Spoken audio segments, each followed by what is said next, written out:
No era el tema que traía hoy, pero era uno de los temas que tenía apuntados para otro día y va muy ligado a esto. Y es que con el tema de mentorías o buscar un tutor con inteligencia artificial, ha nacido, digamos, que un poco de la empresa esta que montó Elon Musk para su propia escuela. No sé si os recordáis, pero bueno, buscó de alguna forma cómo podía haber una escuela que la llamó, creo que Adastra, que cogió, creo que varios empleados de SpaceX.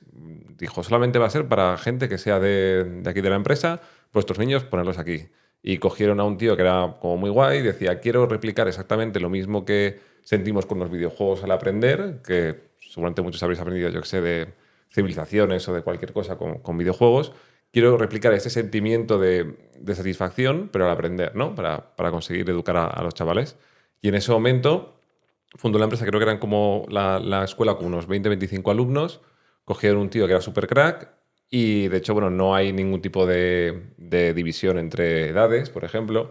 Se dieron cuenta de que, y eso ya ocurre en algunos colegios, soy consciente, por ejemplo, en España, pero que hay como, digamos que de una forma se daban cuenta de que los chavales, cuando se iba, por ejemplo, el profesor de clase, se portaban mejor cuando eran de diferentes edades, porque los grandes cuidaban de los pequeños, porque los grandes se sentían como más empoderados, los niños no sentían como la presión de un adulto, sino que mi amigo me está cuidando y me va a portar bien porque me llevo muy bien con él.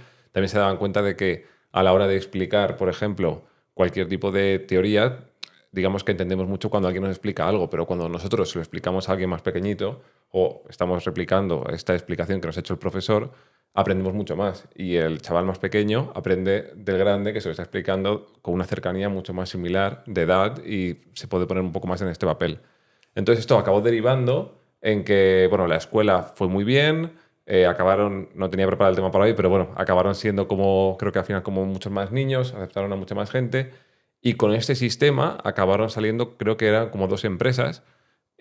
Una de ellas, ahora la voy a mirar porque se me acaba de olvidar, pero ya está disponible porque ya la he estado probando para comentarla en un podcast.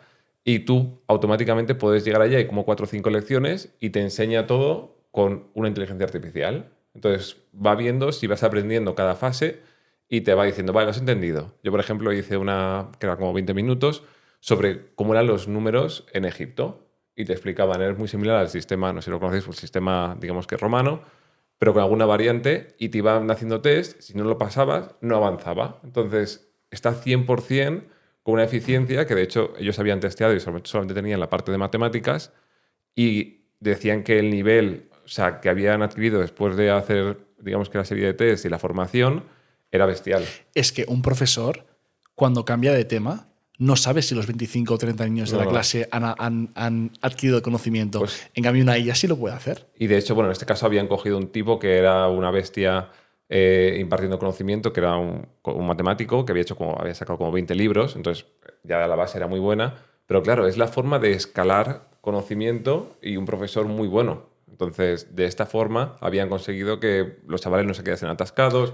Si alguien necesitaba 8 horas, 8 horas. Y con este, creo que se llama Tutor AI, bueno, lo pondremos en los comentarios o en la descripción, pero lo puedes probar y tiene como 4 o 5 clases.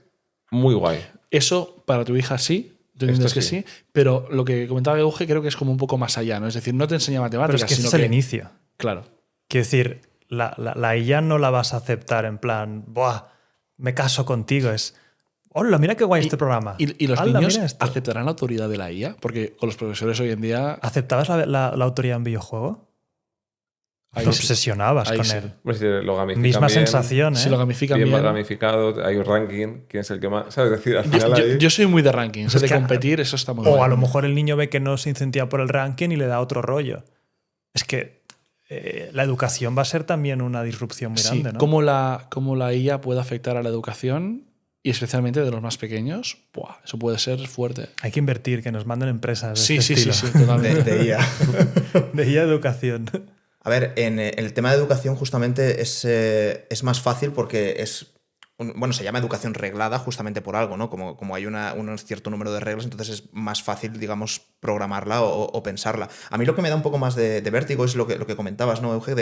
De al final es una IA diseñada para aportarte la mejor manera de enseñarte para ti en concreto, y a cada uno tendrá la suya personalizada. Entonces, a mí lo que no acabo de ver con este sistema es que si siempre te están dando lo mejor, tú no adquieres conciencia de que eso es lo mejor, porque para conocer lo mejor necesitas también conocer lo peor. Es decir, para saber que has tenido un buen profesor, necesitas haber tenido un mal profesor. Y entonces comparas diferentes estilos, diferentes maneras de presentarlos, y hay algunas que encajan mejor con tu personalidad y hay otras que encajan mejor con la personalidad de otras personas. Por eso, durante la carrera, por ejemplo, yo tengo algunos profesores que para mí han sido mis favoritos o los que yo considero que han sido mejores, que a lo mejor no coinciden con los de Alicia, que iba conmigo a clase, aunque podamos tener criterios parecidos, y normalmente, si alguno es buen profesor, entra dentro de la categoría, aunque a lo mejor no es el favorito o el mejor para cada uno. O sea, pero esto no crees que ya van a saber amoldarte a ti. Es decir, si a día de hoy, o sea, con un escáner de cara, ven que si el 80% del tiempo estás serio o enfadado,